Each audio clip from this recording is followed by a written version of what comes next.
오늘은 빌립보서 2장 5절에서 8절까지의 말씀을 가지고 주님의 마음, 나의 마음이라는 제목으로 은혜를 나누고자 합니다. 우리가 신앙생활을 하면서 가장 많이 듣고 말하는 단어 중에 하나가 마음이 아닐까 생각이 됩니다. 마음을 다해 예배합시다. 마음을 지킵시다. 혹은 마음이 상했습니다. 우리는 자주 마음 이야기를 합니다. 잠언 4장 23절에서도요. 모든 지킬 만한 것 중에 더욱 내 마음을 지키라. 생명의 근원이 이에서 남이니라 그랬습니다.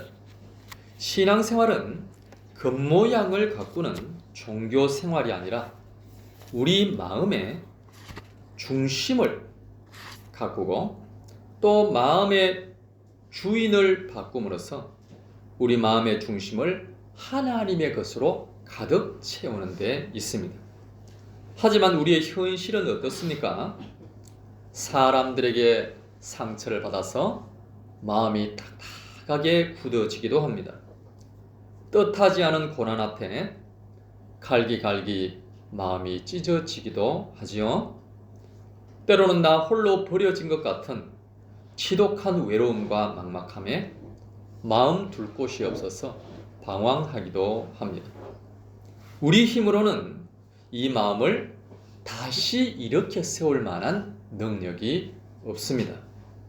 그렇다면 깨어지고 상한 마음을 치유하고 다시 따뜻하게 할 방법은 없는 것일까요? 그것은 바로 나를 향한 삼위일체 하나님의 마음을 깨닫는 것입니다. 나를 끝까지 사랑하시고 기다리시는 아버지의 마음, 나를 위해 가장 낮은 곳까지 내려오신 예수님의 마음, 그리고 내 안에서 나를 위하여 탄식하시는 성령님의 마음을 우리가 수혈받을 수 있어야 할 것입니다. 신앙의 성숙은 하나님의 마음이 나의 마음이 되어지는 과정에 있습니다.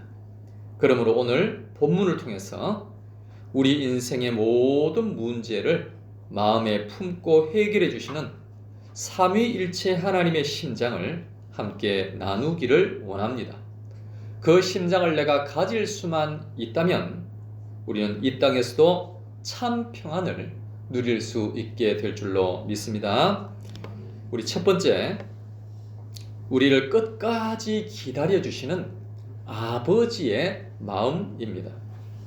하나님 아버지의 마음은 한마디로 탕자를 기다리시는 아버지의 마음이죠. 우리가 죄를 짓고 하나님을 떠나서 멀리에서 방황한다 할지라도 아버지는 단 한순간도 문을 잠그지 않으시고 자녀가 돌아올 그 길목을 바라보고 계십니다. 누가복음 15장 20절, 이에 일어나서 아버지께로 돌아가니라. 아직도 거리가 먼데 아버지가 그를 보고 측은히 여겨 달려가 목을 안고 입을 맞추니 그랬습니다. 여기서 측은히 여겨라고 했는데 이것은 단순히 가엾게 여긴다라는 의미가 아닙니다. 원어적인 의미로는 창자가 끊어질 듯한 고통을 뜻하는 말입니다. 사랑하는 여러분, 만약 자녀가 큰 사고를 당했다는 소식을 들었을 때 아마도 부모의 뱃속이 뒤틀리고 숨이 턱턱 막히는 그러한 통증을 느끼지 않겠습니까? 아버지는 거지가 되어 돌아온 아들을 보는 순간 그 아들의 그동안의 고통과 수치가 마치 자신의 살점을 드러내는 아픔으로 다가와서 자신의 창자가 뒤틀리는 그러한 고통을 느낀다라는 말이죠. 이 마음은 체면보다는 사랑이 훨씬 더 큰 상황을 말하고 있는 것입니다. 당시 유대 사회에서 품이 있는 어른이 여러 사람들 앞에서 옷자락을 걷어 올리고 맨발로 달려가는 이러한 장면은 사실은 상상할 수 없는 수치였습니다. 하지만 아버지는 그 처근히 여기는 마음 때문에 자신의 체면이 깎이는 그러한 것도 신발이 벗겨지는 것도 몰랐을지도 모릅니다. 오직 저 불쌍한 자녀를 빨리 품에 안아서 보호해야겠다라는 생각뿐이었다라는 거죠.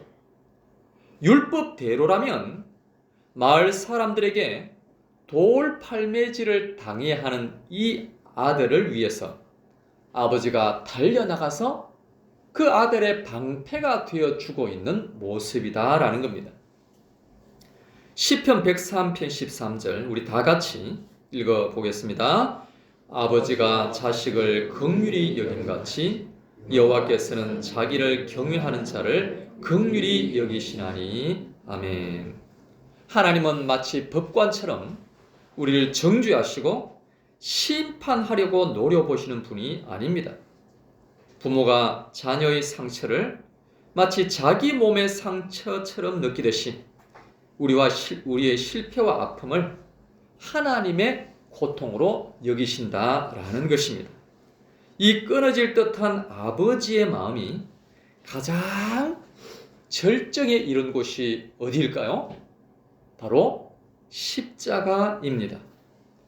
하나뿐인 아들을 우리 대신 죽음에 내어준 바로 그곳 십자가라는 것이죠. 우리가 잘 아는 요한복음 3장 16절 하나님이 세상을 이처럼 사랑하사 독생자를 주셨으니 이는 그를 믿는 자마다 멸망하지 않고 영생을 얻게 하려 하심이라 그랬습니다. 하나님 아버지는 죄인된 우리를 위해서 당신의 심장과 같은 그 독생자를 내어주셨다라는 것입니다. 이것이 바로 오늘 우리가 품어야 할 첫 번째 마음인 줄로 믿습니다. 사랑하는 여러분, 혹시 누군가를 용서하기가 너무너무 힘이 드십니까? 나에게 큰 상처를 준 사람 때문에 마음이 차갑게 굳어버리지는 않으셨습니까? 그때마다 나 같은 죄인을 보시며 창자가 끊어지는 듯한 아픔으로 기다려주시고 독생자까지 내어주신 하나님 아버지의 마음을 묵상할 수 있기를 바랍니다. 내 의지가 아니라 그 뜨거운 아버지의 심장이 우리에게 수혈될 때 비로소 내 힘으로는 할 수 없었던 진정한 용서와 사랑이 우리 안에서 시작될 줄로 믿습니다. 두 번째, 목숨까지 내어놓으신 희생과 낮아짐의 예수님 마음입니다. 예수님의 마음은 자기 부인과 겸손과 그리고 철저한 희생의 마음입니다. 예수님은 근본 하나님의 본체이시지만 하나님과 동등하게 대접받을 모든 권리를 스스로 포기하신 분이십니다. 그래서 오늘 본문 빌립보서 2장 5절 너희 안에 이 마음을 품어라 곧 그리스도 예수의 마음이니 그는 근본 하나님의 본체시나 하나님과 동등됨을 취할 것으로 여기지 아니하시고 그랬습니다. 사랑하는 여러분, 일반적으로는 하나님이 가장 높으시고 예수님이 그 다음 높다라고 생각하시기가 쉽습니다. 그러나 하나님 아버지와 예수님의 관계는 우리 인간이 생각하는 그러한 높낮이의 개념이나 서열의 개념이 아닙니다. 영적인 질서의 개념인데 사실 이것은 우리가 이해할 수 없는 개념입니다. 그래도 우리가 이해할 수 있을 정도로 생각을 해본다면 우주를 창조하실 때 하나님과 예수님이 함께 창조하셨다라는 겁니다. 물론 육신으로 오시기 전이었기 때문에 창조의 능력이 있는 예수님은 바로 영의 상태를 의미하는 것이지요. 그렇다면 우주를 창조하시기 전에 그 영으로 계신 예수님은 어떤 분이셨을까요? 그때의 하나님과 예수님은 본질적으로 동등하신 분이십니다. 그런데 그 예수님께서 과연 무슨 일을 하셨습니까? 오늘 본문 7절, 오히려 자기를 비워 종의 형체를 가지사 사람들과 같이 되셨고 그랬습니다. 예수님은 마리아의 몸을 통하여 이 땅에 피조물의 형태로 오셨습니다. 창조주이신 분이 피조물로 오셨다니 사실은 이것도 우리가 이해할 수 있는 영역은 아닙니다. 이 사실을 받아들일 뿐이지요. 이것을 볼 때 예수님은 정말 우리가 표현할 수 없을 만큼 낮아지셨다라는 말입니다. 거기다가 예수님이 이 땅에 사람의 모양으로 나타나실 때 어디에 누우셨나요? 누가복음 2장 16절, 빨리 가서 마리아와 요셉과 구유에 누인 아기를 찾아서 그랬습니다. 아기 예수님은 구유에 누였다라고 말씀을 하십니다. 요즘은 신생아가 대부분 산부인과에서 태어나지요. 태어난 직후에는 신생아 침대가 있습니다. 너무나도 편안하고 안전하고 따뜻한 곳입니다. 그런데 아기 예수님은 구유에 누이셨습니다. 구유가 무엇입니까? 가축의 먹이통, 즉 가축의 밥그릇입니다. 저는 어릴 때 소 먹이통을 보았습니다. 마구간에 가보면 사람 몸통만한 큰 나무가 옆으로 놓여져 있는데 그 안을 파서 큰 길쭉한 그런 모양으로 만듭니다. 거기에 지프로 소죽을 끓여서 넣어주면 소가 맛있게 잘 먹습니다. 바로 이것이 구유입니다. 그러니까 예수님이 피조물인 인간으로 오신 것도 우리가 이해할 수 없는 일인데 마구간에서 그 구유에 뉘어졌다라는 것은 정말 낮고 천한 곳으로 오셨다라는 의미입니다.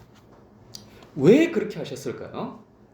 왜 피조물로 오더라도 왕궁에서 태어나지 않으시고 아니면 일반 가정집에 태어난 것도 아니고 하필이면 마구간에서 구유에 누이셨을까요? 이것은 바로 우리와 눈높이를 맞추기 위함입니다. 우리를 단순히 피조물이나 종이나 부르지 않고 예수님께서 친구라고 부르시기 위해서입니다. 요한복음 15장 15절 다 같이 읽어보겠습니다. 이제부터는 너희를 종이라 하지 아니하리니 종은 주인이 하는 것을 알지 못함이라. 너희를 친구라 하였노니 내가 내 아버지께 들은 것을 다 너희에게 알게 하였음이라. 아멘. 사랑하는 여러분, 예수님의 마음은 화려한 곳에 있지 않았습니다.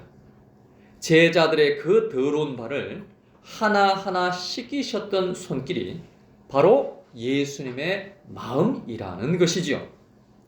세상은 지금도 끊임없이 경쟁에서 이겨서 더 높아지려고 하고 있습니다.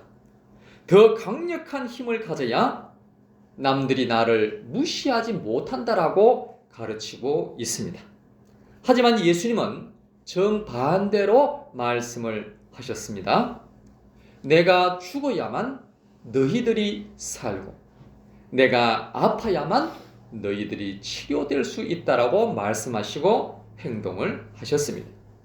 이사야 53장 5절 그가 찔림은 우리 허물 때문이요 그가 상함은 우리 죄악 때문이라. 그가 징계를 받음으로 우리는 평화를 누리고 그가 채찍에 맞음으로 우리는 나음을 받았도다 그랬습니다. 예수님은 우리가 죄를 지음으로 인하여 당하는 모든 수치를 다 알고 계십니다. 우리가 가지고 있는 질병에 대한 고통과 아픔도 알고 계시고 죽음에 대한 공포와 두려움도 잘 알고 계십니다. 배신과 거절과 무시당함과 막막함과 외로움도 알고 계십니다.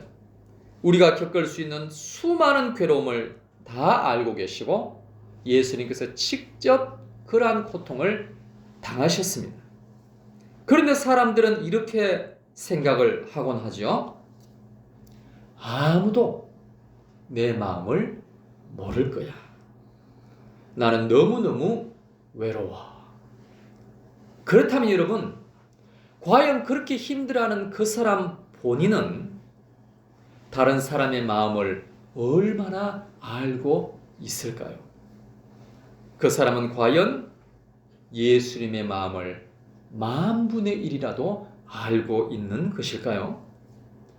예수님은 그 사람이 다른 사람과 예수님의 마음을 모르고 혼자서 끙끙대며 힘들어하고 있다라는 그 사실까지도 다 알고 계십니다. 그리고 그 마음까지도 품으신 것이지요. 그래서 본인이 그 모든 짐들을 다 품고 십자가를 지셨던 것입니다. 그러므로 우리도 다른 사람들에게 관심을 가지며 그 사람의 고통과 아픔을 살펴볼 수 있어야 하겠습니다. 예수님께 더욱더 관심을 가지며 그 예수님의 마음을 품어야 할 줄로 믿습니다. 그렇게 할 때 비로소 우리 삶 가운데서 그리스도의 향기가 진하게 나타나게 될 줄로 믿습니다. 마지막 세 번째로 세밀한 음성으로 우리를 도우시는 성령님의 마음입니다. 성령님의 마음은 세밀한 돌보심과 간절한 중보의 마음이십니다. 성령님은 저 멀리 높은 곳에만 계시는 분이 아니시고 바로 지금 내가 있는 이곳에 거하여 계시고 우리 마음 가운데 거하시는 줄로 믿습니다. 그리고 우리를 위하여 지금도 탄식하시며 기도해 주고 계십니다. 로마서 8장 26절 우리 다 같이 읽어보겠습니다. 이와 같이 성령도 우리의 연약함을 도우시나니 우리는 마땅히 기도할 바를 알지 못하나 오직 성령이 말할 수 없는 탄식으로 우리를 위하여 친히 간구하시느니라. 아멘. 사람이요 너무 힘들 때는 사실 기도조차 나오지 않을 때가 있습니다. 지난 교회에서 한 안수 집사님이 이렇게 이야기를 해 주셨습니다. 자기 부인 권사님이 갑자기 암이 발견되어서 급하게 수술을 하게 되었습니다. 그런데 안수 집사님이 너무 갑작스러운 일인지라 기도하려고 교회에 왔는데도 기도가 전혀 되지 않았다라고 고백을 했습니다. 그렇습니다, 여러분. 때로는요, 기도하려고 해도 기도가 되지 않을 때도 있습니다. 그때 성령님이 우리보다 더 깊이 아파하시며 성령님이 우리를 대신하여 울고 계신다라는 겁니다. 성령님은 말할 수 없는 탄식으로, 즉 인간의 언어로는 다 표현할 수 없는 절절한 심정으로 우리의 이름을 부르며 하나님 앞에 서 계신다라는 의미입니다.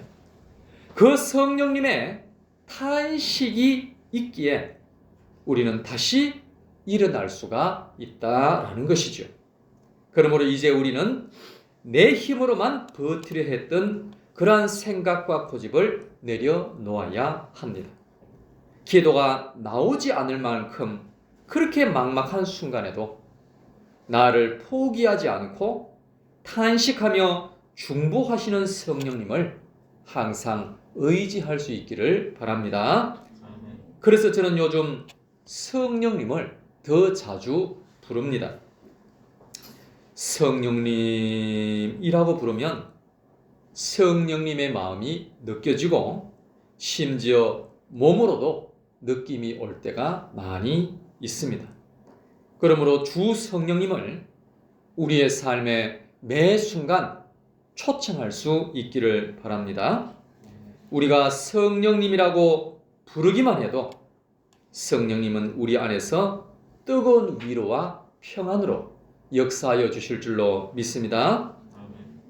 또한 성령님의 마음은 우리를 거룩하게 하시려는 간절한 열망의 마음입니다.